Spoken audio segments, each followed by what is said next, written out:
وسلم کو بتلاتے ہیں کہ اللہ کے رسول ثعلبہ بن عبد الرحمن کی نفس کام کرنا چھوڑ چکی ہے، ایسا لگ رہا ہے کہ ثعلبہ بن عبد الرحمن دنیا کو چھوڑ چکا ہے۔ پیارے پیغمبر صلی اللہ علیہ وسلم فرماتے ہیں اے میرے صحابہ، ثعلبہ بن عبد الرحمن رضی اللہ تعالیٰ عنہ کو غسل کریں، اس کو غسل دیں، کفن دیں، میں محمد صلی اللہ علیہ وسلم ثعلبہ کا جنازہ پڑھاؤں گا۔ ثعلبہ بن عبد الرحمن کو تیار کیا گیا، غسل دیا گیا، اس کو کفن دیا گیا، جنازہ کے لیے تیار کیا گیا۔ پیارے پیغمبر کو اطلاع دی گئی اے اللہ کے رسول ثعلبہ بن عبد الرحمن کی میت تیار ہے، جنازے کے لیے تیار ہے، آپ تشریف لائیے۔ پیارے پیغمبر صلی اللہ علیہ وسلم جنازہ گاہ کی طرف آ رہے، ثعلبہ بن عبد الرحمن کا جنازہ پڑھانے کے لیے آ رہے۔ پیارے پیغمبر کی آنے کی کیفیت کیا ہے کہ ایک پاؤں اٹھاتے ہیں، اس کو ہوا میں روک لیتے ہیں، تھوڑی دیر ہوا میں روکنے کے بعد اس پاؤں کو نیچے رکھتے ہیں، دوسرا پاؤں اٹھاتے ہیں،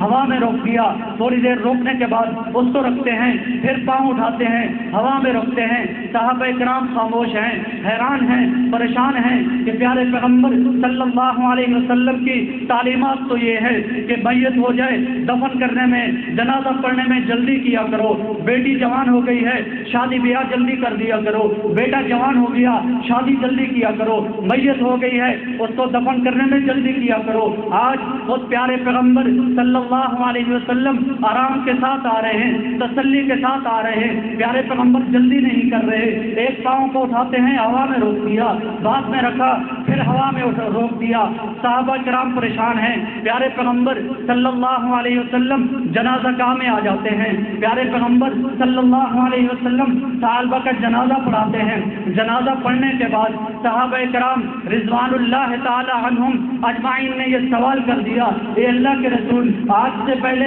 آپ کی آنے کی کیفیت کچھ اور ہوا کرتی تھی، آج ثعلبہ کے جنازے کے لیے آپ کی کیفیت کچھ اور تھی، کیا کوئی ایسا قانون ہو گیا، کوئی قانون میں تبدیلی آ گئی ہے، شریعت میں تبدیلی آ گئی ہے، یا کیا مسئلہ ہے، آپ ذرا وضاحت فرما دیجیے۔ پیارے پیغمبر صلی اللہ علیہ وسلم نے فرمایا اے میرے صحابہ، ثعلبہ بن عبد الرحمن کا ڈر، ثعلبہ بن عبد الرحمن کا خوف کھانا، ثعلبہ بن عبد الرحمن کا اس طرح گر گرا کر اپنے رب سے خوف کھانا، رب کائنات کو اتنا محبوب آیا، اتنا پیارا آیا کہ کائنات کے رب نے آسمان پر اعلان کر دیا اے میری رحمت کے فرشتوں، جو بھی ثعلبہ بن عبد الرحمن کے جنازے میں شریک ہونا چاہتا ہے میری طرف سے چھٹی ہے، چلا جائے ثعلبہ بن عبد الرحمن کا جنازہ پڑھے۔ تو فرشتوں کا اتنا جم غفیر تھا، فرشتوں کا اتنا رش تھا کہ مجھے پاؤں رکھنے کی جگہ ہی نہیں مل رہی۔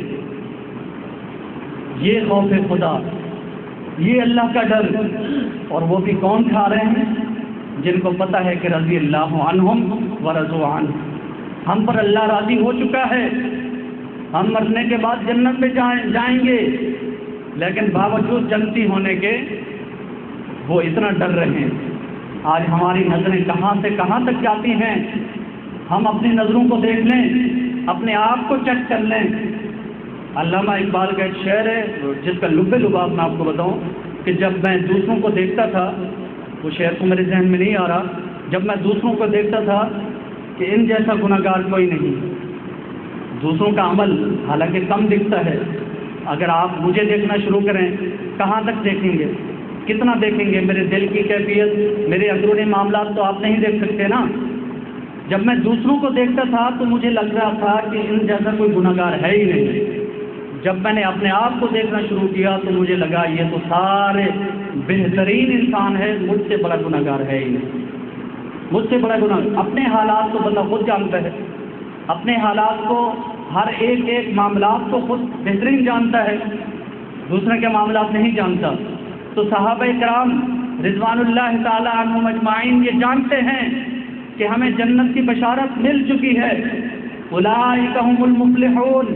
ہم کامیاب فلاح پہلے سے ہی پا چکے ہیں، اولئک کتب فی قلوبہم الایمان، ہمارے دلوں میں ایمان پہلے سے لکھا جا چکا ہے۔ اس کے باوجود ایک چھوٹی سی غلطی ہوئی، اس کا اتنا ڈر کہ ثعلبہ بن عبد الرحمن جنگل کی طرف چلے گئے، واپس بلوانے پر اتنا لرزہ پر اندام ہوئے، اتنا خوف کھایا کہ وہاں اٹیک ہو گیا، وہاں فوت ہو گئے، اور پیارے پیغمبر صلی اللہ علیہ وسلم نے جنازہ پڑھایا، اور فرشتوں نے کی ایک جماعت نے ان کے جنازے کے اندر شرکت کی۔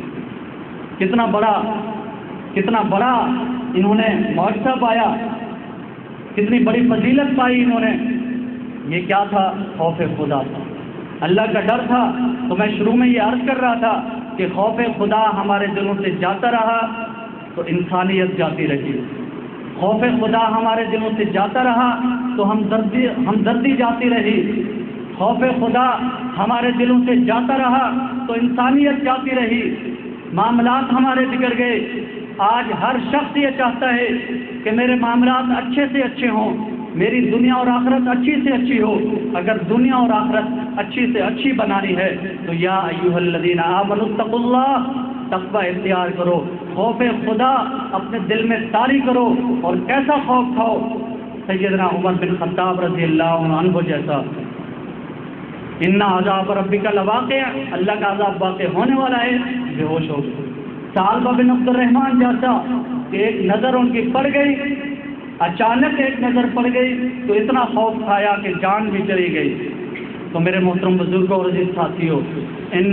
اس آیت کریمہ کی مختصر تفسیر میں اور ان دو واقعات میں مجھے اور آپ کو یہی درس ملا ہے، مجھے اور آپ کو یہی سبق ملا ہے کہ ہر وقت ہمیں اللہ رب العالمین سے ڈرنا چاہیے، خوف خدا طاری رکھنا چاہیے۔ آپ یقین کر لیجئے کہ جب خوف خدا ہمارے دلوں میں ہوگا سارے معاملات آسان ہو جائیں گے، روزگار بھی آسان ہوگا، معاملات بھی آسان ہوں گے، لین دین بھی آسان ہوں گے، اور ہمدردی بھی ہوگی، انسانیت بھی ہوگی، خوشگوار زندگی بسر کریں گے۔ کسی کو آج ازدواجی پریشانی ہے، کسی کو گھریلو پریشانی ہے،